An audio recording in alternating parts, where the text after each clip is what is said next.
Kamusta po? Ako po si Dr. Emmanuel Santos, isang doktor na nag-aalaga at gumagabay sa ating mga senior citizen dito mismo sa Pilipinas.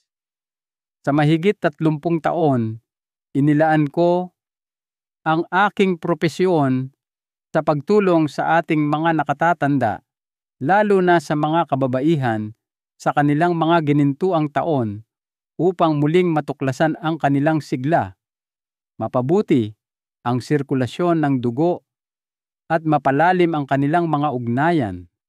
Madalas nang hindi nangangailangan ng mga komplikadong gamutan o gamot. Mayroon po akong nais ibahagi sa inyo ngayon na napakahalaga. Isipin po ninyo, isang 72 anyos na lola, si Lola Remedios, ang pumasok sa aking opisina, kumikinang ang kanyang mga mata. Sabi niya, "Doktor, akala ko po ay sarado ng kabanata para sa akin ang pagkakaroon ng malapit na ugnayan at ang pakiramdam na tunay na masigla hanggang sa binago ko lang ang 4 na gulay sa aking pagkain."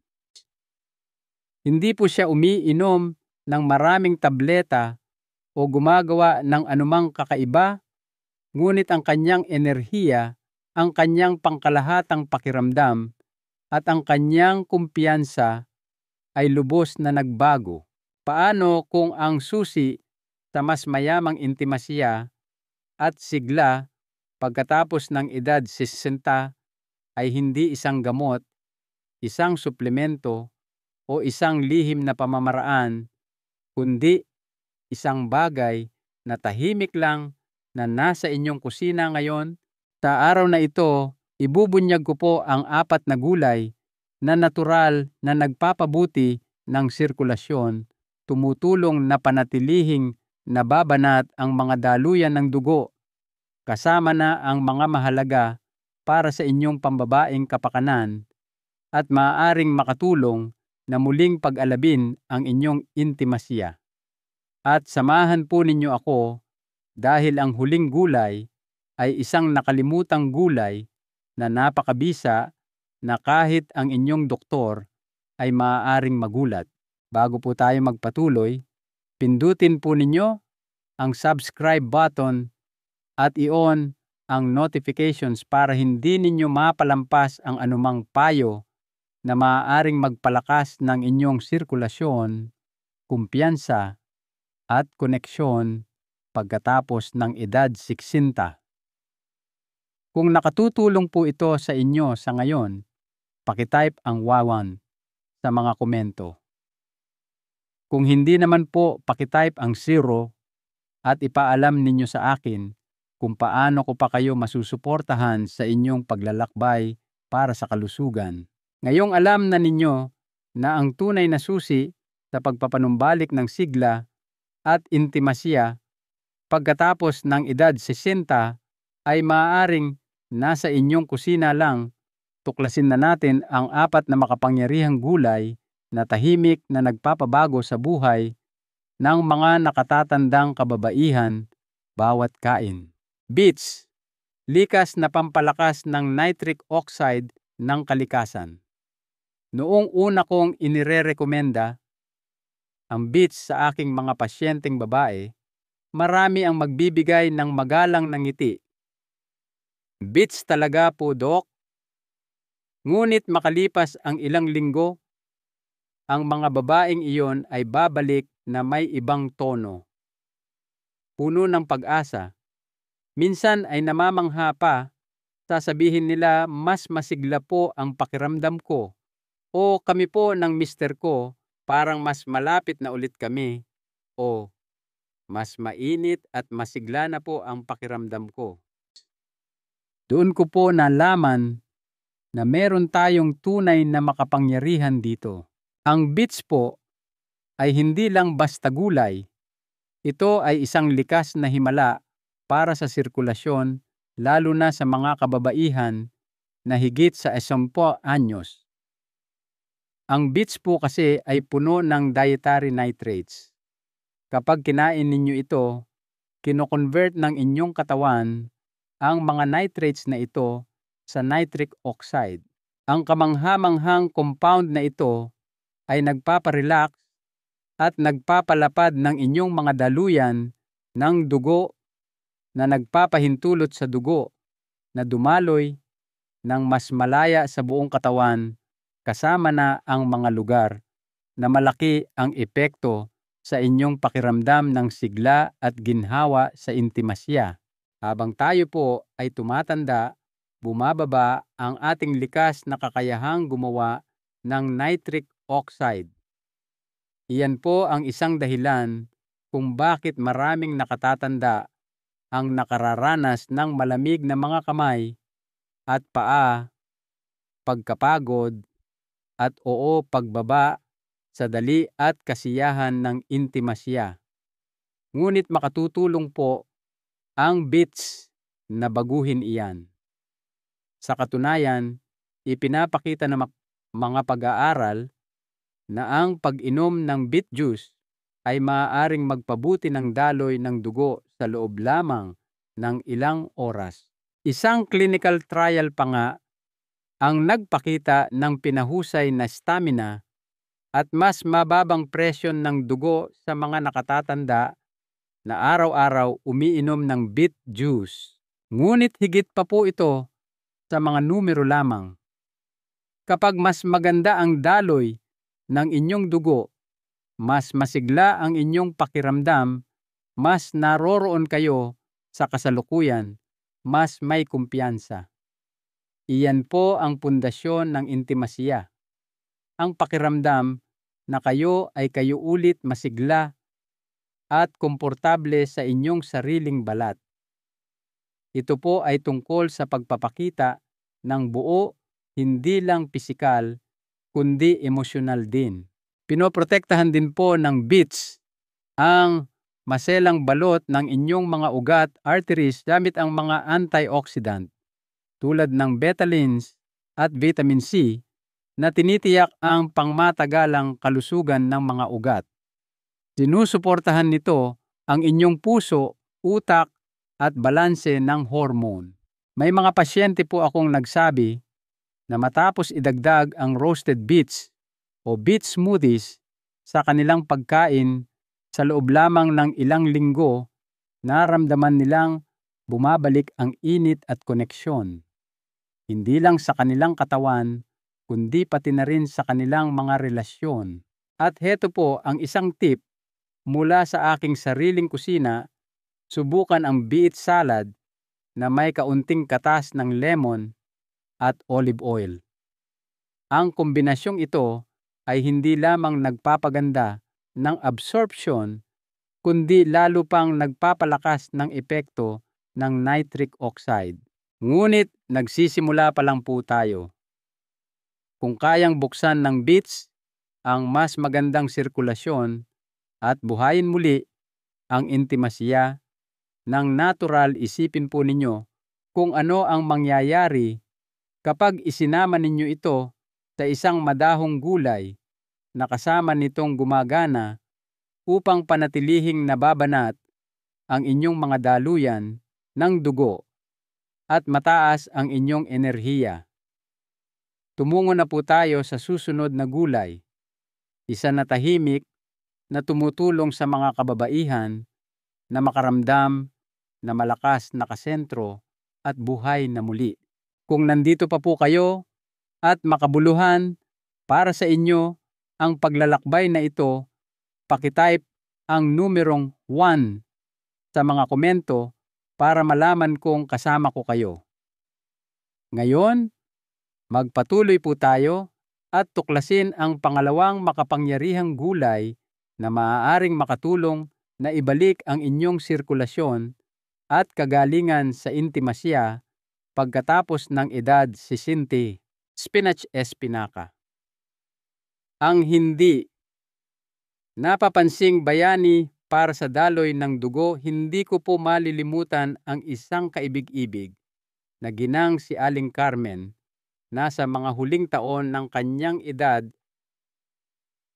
na dumalaw sa akin.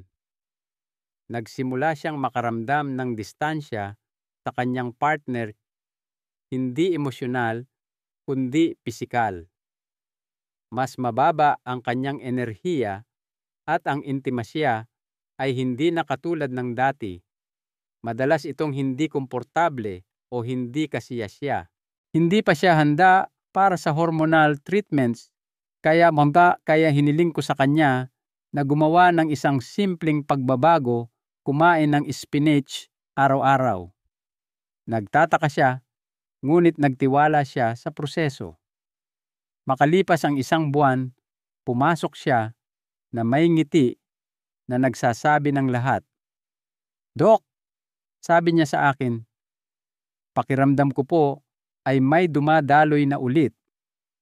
Mas tumutugon na po ako, mas komportable."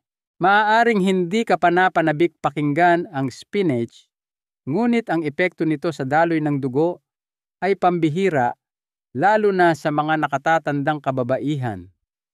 Puno po ito ng natural nitrates tulad ng beets na kino-convert ng inyong katawan sa nitric oxide. Ang nag-iisang molekulang ito ay susi para sa pagre-relax ng mga daluyan ng dugo, pagpapabuti ng sirkulasyon at pagpapahintulot sa dugo na madaling makadaan kahit sa pinakamaliliit na ugat capillaries.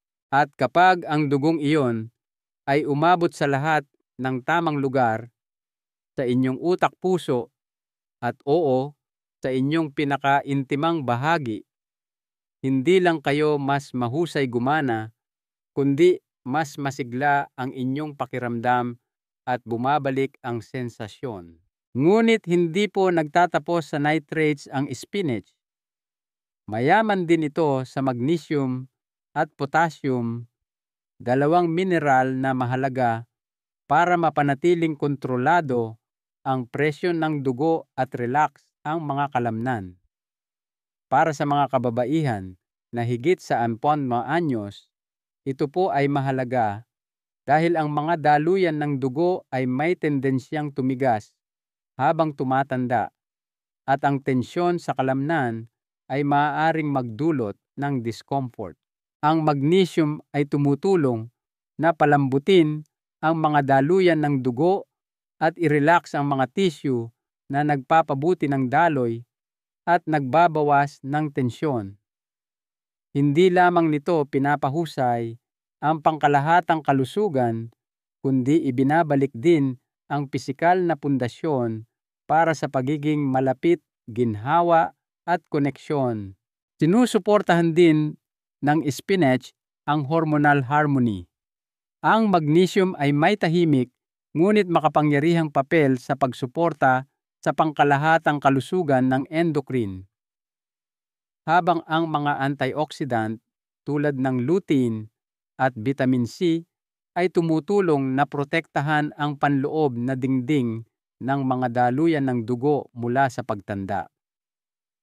Ang resulta po, mas kaunting pamamaga, mas matatag na presyon ng dugo at pinahusay na stamina at ginhawa sa bawat kahulugan ng salita. Madalas kong sabihin sa aking mga pasyente na maghagis ng 1 dakok ng spinach sa kanilang almusal na itlog o idagdag ito sa smoothie. Kahit hilaw sa salad na may olive oil at lemon, ay maaaring gumawa ng himala. Hindi po ito isang biglaang pagbabago, ngunit sa paglipas ng panahon, lumilikha ito ng makapangyarihang mga resulta. Tulad ng mas malakas na sirkulasyon, mas maiinit na kamay at paa, at maging isang mas mainit na puso at mas handang katawan. At heto po ang magandang bahagi, pinakamahusay gumana ang spinach bilang bahagi ng isang team. Mayroon pang isang simpleng pagkain na hindi lang tumutulong sa daloy ng dugo. Aktwal itong tumutulong na linisin ang inyong mga daluyan ng dugo mula sa loob. Ito'y matapang, ito'y sinauna at maaaring magulat kayo. Magpatuloy po tayo. Bawang, ang tagalinis ng sirkulasyon. Ang bawang po ay may paraan ng paggulat sa mga tao. Karamihan ay iniisip ito bilang isang bagay na inihahalo lang sa kawali para pampalasa. Ngunit paano kung sabihin ko sa inyo na ang simpleng matapang na bulbong ito ay maaaring makatulong na ibalik ang mga mismong bagay na kinatatakutan ng maraming kababaihan na nawala na sa pagtanda, magandang daloy ng dugo, kumpiyansa, at ang kakayahang makaramdam na tunay na konektado at komportable muli sa kanilang katawan. Naaalala ko po, ang isa sa aking mga pasyente, si Aling Susana, 71 taong gulang, na nagsabing iniiwasan niya ang intimasya hindi dahil hindi niya ito ninanais, kundi dahil naging hindi na ito komportable at pakiramdam niya ay hindi na tumutugon ang kanyang katawan tulad ng dati. Bumagal ang kanyang sirkulasyon, bumaba ang kanyang enerhiya at tila walang makatulong. Hindi po kami nagsimula sa gamot, nagsimula kami sa pagkain. Hiniling ko sa kanya na magsimulang gumamit ng sariwang bawang araw-araw. 1 o 2 butil lang dinidikdik at pinapahinga ng 1 minuto bago lutuin. Nag-aalinlangan siya, ngunit pumayag siya. Makalipas ang ilang linggo, sinabi niya sa akin, "Dok, hindi ko po inaasahan, pero may nagbabago. Mas mainit na po ang pakiramdam ko, mas may sensasyon, parang bumalik po ako sa dati kong sarili." Ang sikreto po ay nasa isang compound na tinatawag na allicin na lumalabas kapag ang bawang ay tinadtad o dinikdik. Ang allicin ay tumutulong na i-relax ang mga daluyan ng dugo, bawasan ang paninigas ng mga ugat, arterial stiffness, at suportahan ang malusog na presyo ng dugo. Ngunit ang mas mahalaga para sa mga kababaihan, pagkatapos ng edad 60, pinapabuti nito ang kakayahan ng dugo na maabot ang bawat bahagi ng katawan, kasama na ang mga konektado sa intimang sensasyon, ginhawa at koneksyon. Kapag malayang dumadaloy ang dugo, hindi lang po kayo mas mahusay gumana sa pisikal, mas naroroon kayo sa kasalukuyan, mas konektado sa inyong sarili at sa taong nasa tabi ninyo. Maaaring mabawasan ang discomfort at maaaring muling matuklasan ang kasiyahan. Ang bawang po ay mayroon ding natural na anti-inflammatory properties. Mahalaga po iyan dahil ang pamamaga ay madalas na humahadlang sa sirkulasyon at maaaring mag-ambag sa discomfort. Sa pamamagitan ng pagtulong na bawasan ang tahimik na pamamaga na ito, maibabalik ng bawang ang daloy kung saan ito pinakamahalaga, hindi lang sa puso at utak, kundi sa pinagmumulan ng haplos, kasiyahan at kumpiyansa. Ang pinakagusto ko po sa bawang ay gumagana ito ng banayad, tuloy-tuloy at natural. Walang matapang na side effects, walang pressure. Dahan-dahan lang, tuloy-tuloy na pagbuti. Kung iihawin ninyo ito ng buo, igigisa kasama ng spinach o ihahalo sa homemade dressing, ang bawang ay nagiging higit pa sa pampalasa. Nagiging bahagi ito ng inyong paggaling at pagpapasigla. At kung iniisip ninyo na masyadong simple ito para gumana, maghintay lang po kayo. Dahil ang susunod na gulay ay hindi lang nagpapabuti ng sirkulasyon. Maaari nitong mapahusay ang natural na mga tugon ng inyong katawan. Ito'y magaan, malutong at itinuturing ng mga sinaunang kultura bilang simbolo ng sigla. Pag-usapan po natin ito sa susunod. Kung nanonood pa po kayo at tumatagos sa inyo ang mga pananaw na ito, pakitype ang numerong 1 sa mga komento para ipaalam sa akin na kasama ko pa rin kayo. Ngayon magpatuloy po tayo sa ika-4 na gulay na maaaring tahimik na muling pag-alabin ang inyong sirkulasyon at ibalik ang pagiging malapit at ginhawang matagal nyo nang hinahanap. Celery kinsay. Ang tahimik na tagapagpalakas ng sirkulasyon, ang celery o kinsay po, ay maaaring hindi ang unang bagay na naiisip ninyo kapag iniisip ang pagpapanumbalik ng intimasya at sigla. Ngunit hayaan ninyo akong magbahagi ng isang kwento. Isa sa aking mga pasyente, isang 18 anyos na babae na nagngangalang Aling Elena, ay dumating sa akin na nakakaramdam ng pagkakahiwalay sa kanyang partner at sa sarili niyang katawan. Parang nandyan po ang pagnanasa. Sabi niya, pero hindi sumusunod ang katawan ko. Hindi na po pareho ang pakiramdam.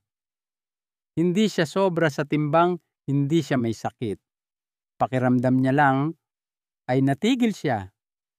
Hiniling ko sa kanya na magdagdag ng isang simpleng bagay sa kanyang rutina, 2 tangkay ng celery tuwing umaga. Tumawa muna siya pero sinubukan niya. Sa loob ng 3 linggo, tumaas ang kanyang enerhiya, bahagyang bumaba ang kanyang presyon ng dugo, at bumalik ang init at pagtugon. Hindi lang sa kanyang sirkulasyon, kundi sa kanyang relasyon at sa sarili niyang pisikal na sensasyon. Ang celery po ay isa sa mga hindi napapansing pagkain pagdating sa daloy ng dugo. Naglalaman ito ng mga natural na compound na tinatawag na phtalides na tumutulong na i-relax ang mga kalamnan sa paligid ng inyong mga ugat, arteries, na nagpapahintulot sa dugo na dumaloy ng mas malaya.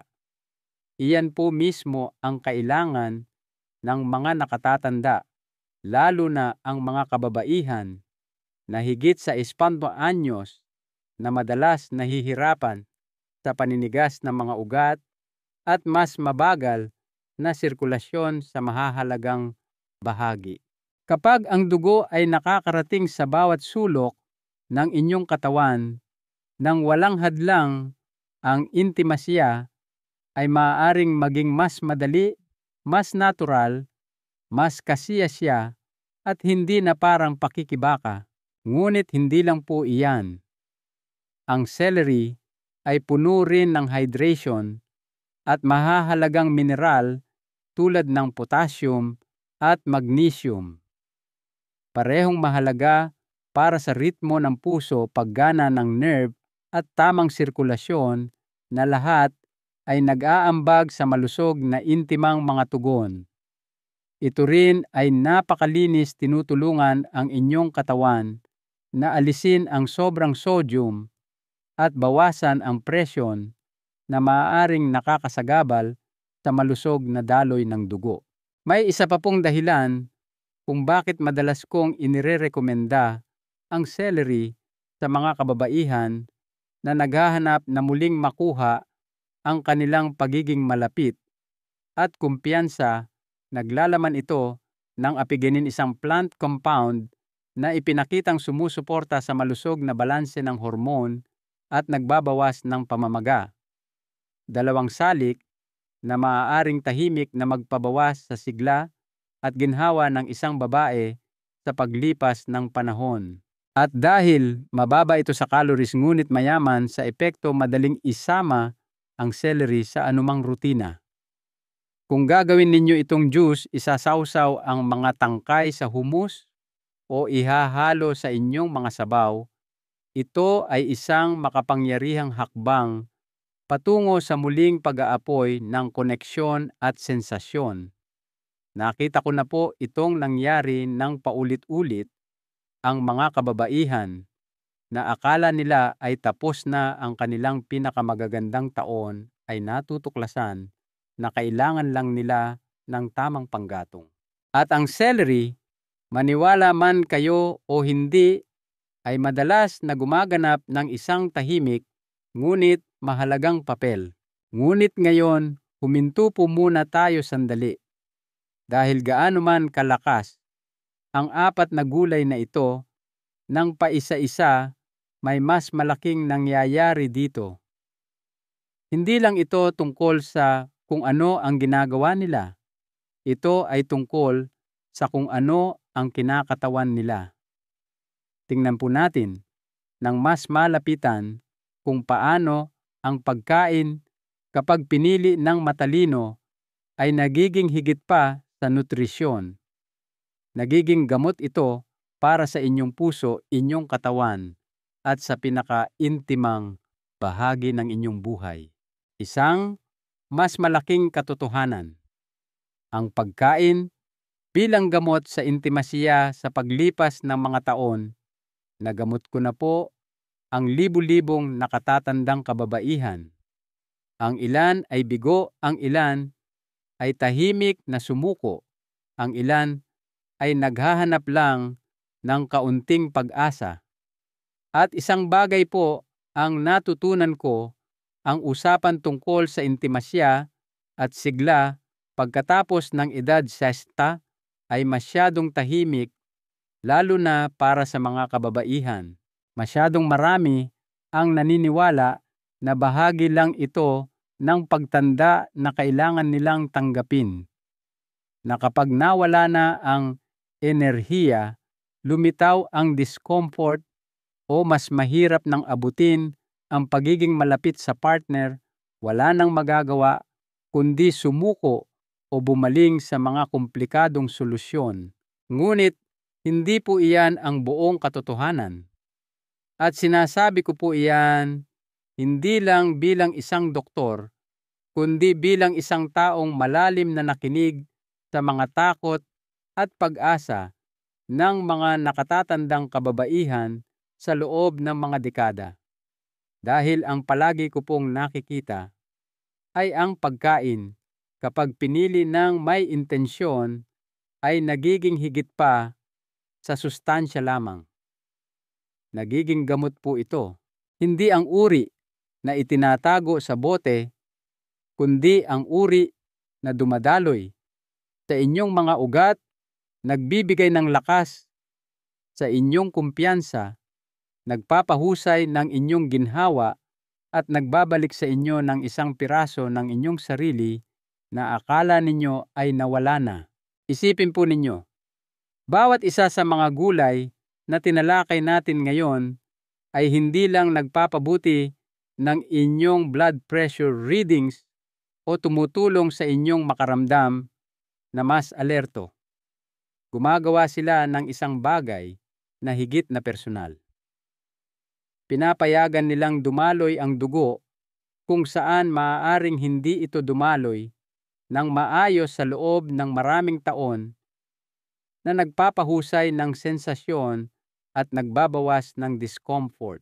Muli nilang pinapainit ang inyong mga kamay at paa, pinapalakas ang inyong hakbang at nagtataguyod ng koneksyon at kasiyahan sa inyong pinakaintimang mga sandali.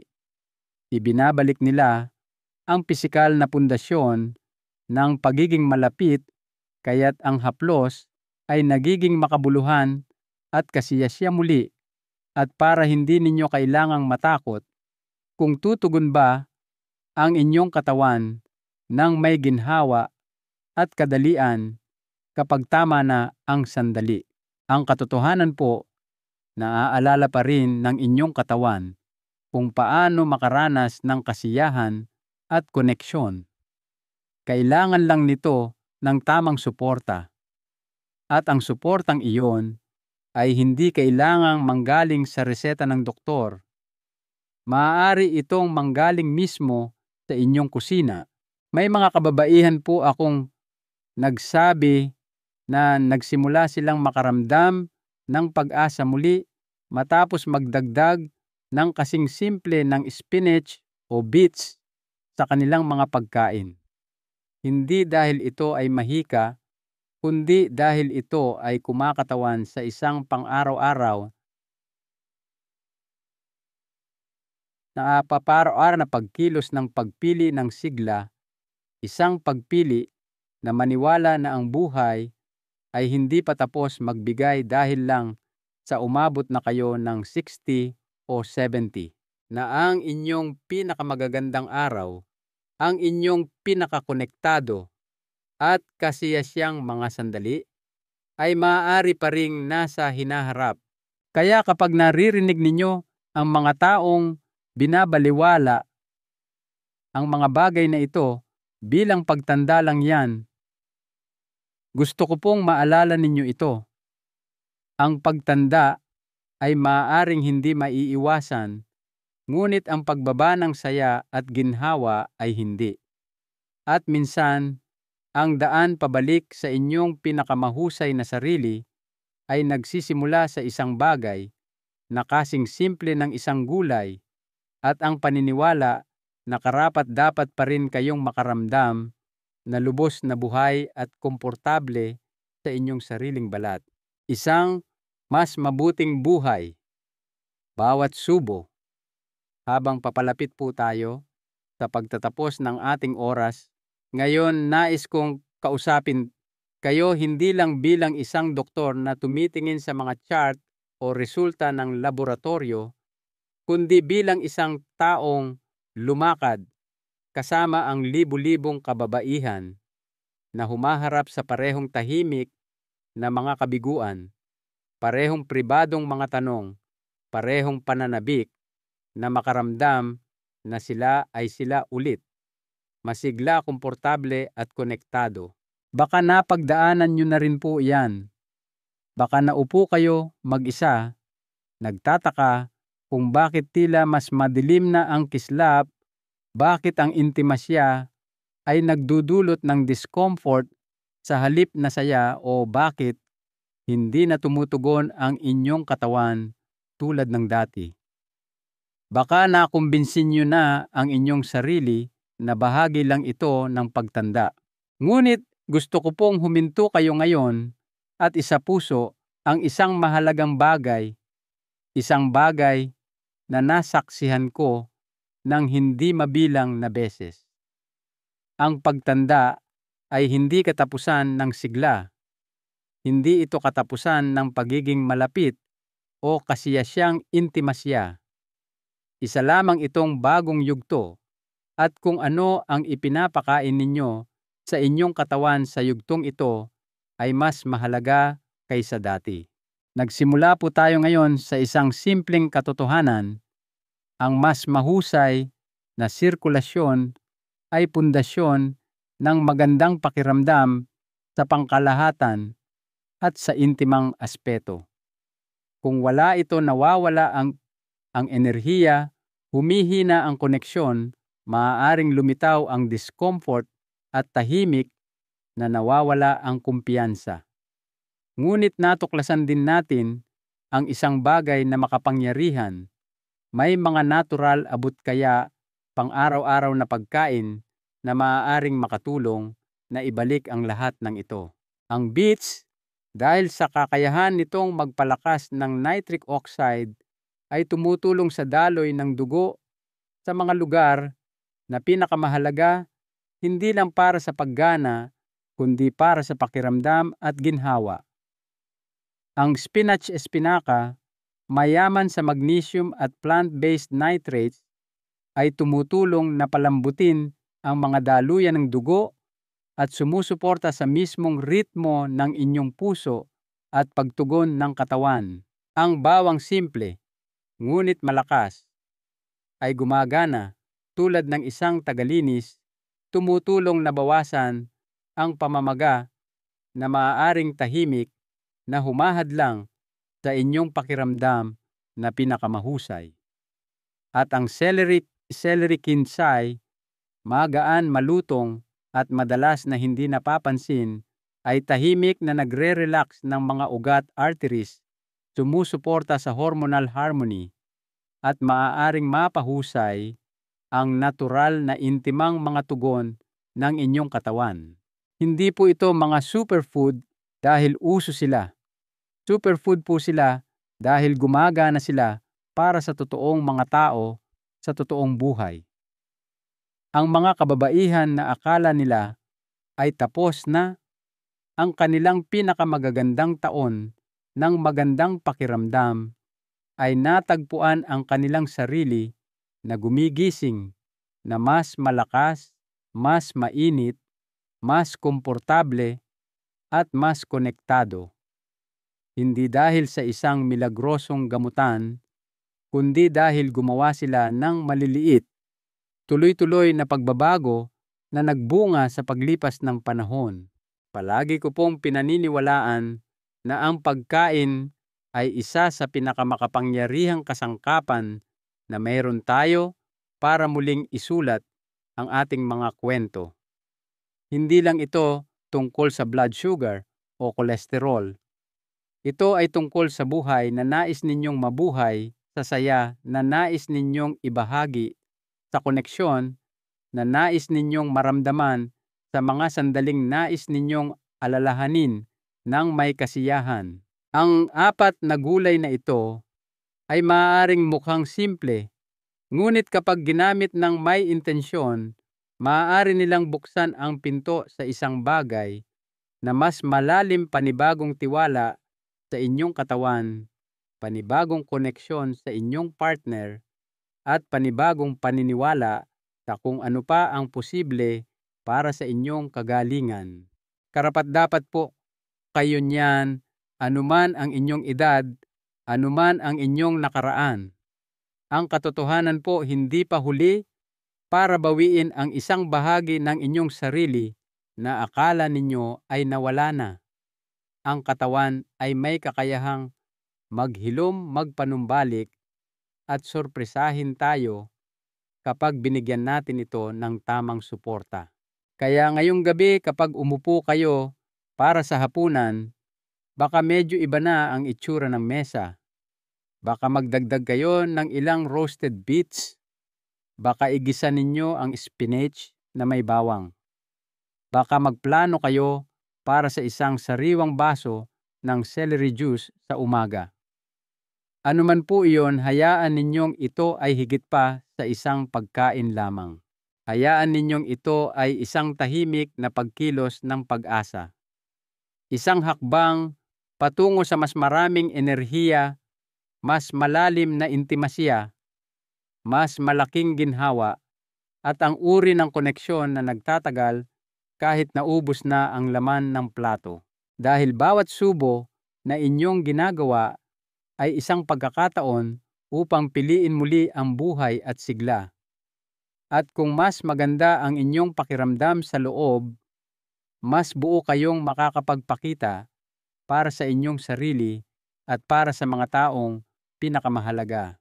Nakarating na po kayo hanggang dito at naniniwala ako na sa tamang kaalaman at kaunting pang-araw-araw na pagkilos, ang inyong pinakamagagandang araw ay hindi pa tapos.